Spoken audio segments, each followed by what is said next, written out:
প্রায় ১৫০ বছরের পুরনো লালমনিরহাটের তিস্তা রেল সেতু চলছে উপযুক্ত সংস্কার ছাড়াই। লোহার বদলে বাঁশ ও কাঠ দিয়ে রেল লাইন মেরামত করা হয়েছে। এমনকি বেশিরভাগ জায়গায় নেই নাট বল্টু, নষ্ট হয়ে গেছে স্লিপার।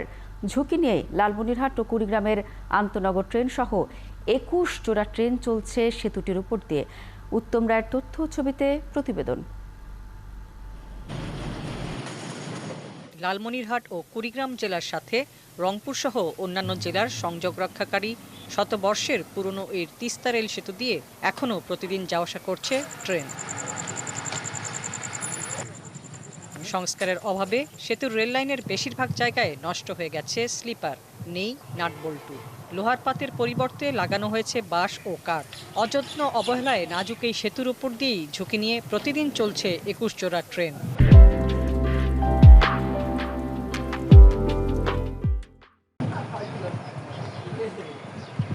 রেল সেতুটির দ্রুত সংস্কার দাবি করেছেন এ অঞ্চলের মানুষ।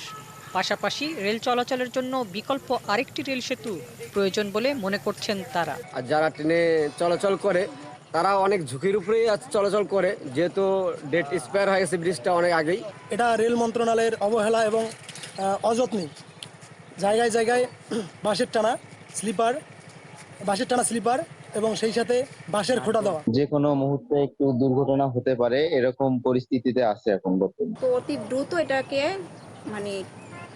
ঠিক করার জন্য দরকার। রেল লাইন সংস্কারের বিষয়ে মতামত জানতে গেলে লালমনিরহাট বিভাগীয় ম্যানেজারকে দপ্তরে পাওয়া যায়নি। বিভাগীয় প্রকৌশলী আহসান হাবিবও এ বিষয়ে কোনো মন্তব্য করতে চাননি। আমি যে আমার ঊর্ধ্বতন কর্তৃপক্ষের অনুমতি ব্যতীত বক্তব্য দিতে পারবো না, বিকজ অফ আমি বক্তব্য দেওয়ার জন্য এন্টাইটেল না। ঝুঁকিপূর্ণ এই রেল সেতুটি দ্রুত সংস্কার করা না হলে বড় ধরনের বিপদ ঘটতে পারে বলে আশঙ্কা করছেন এলাকাবাসী। হাসিবা আলী বর্ণা, ৭১।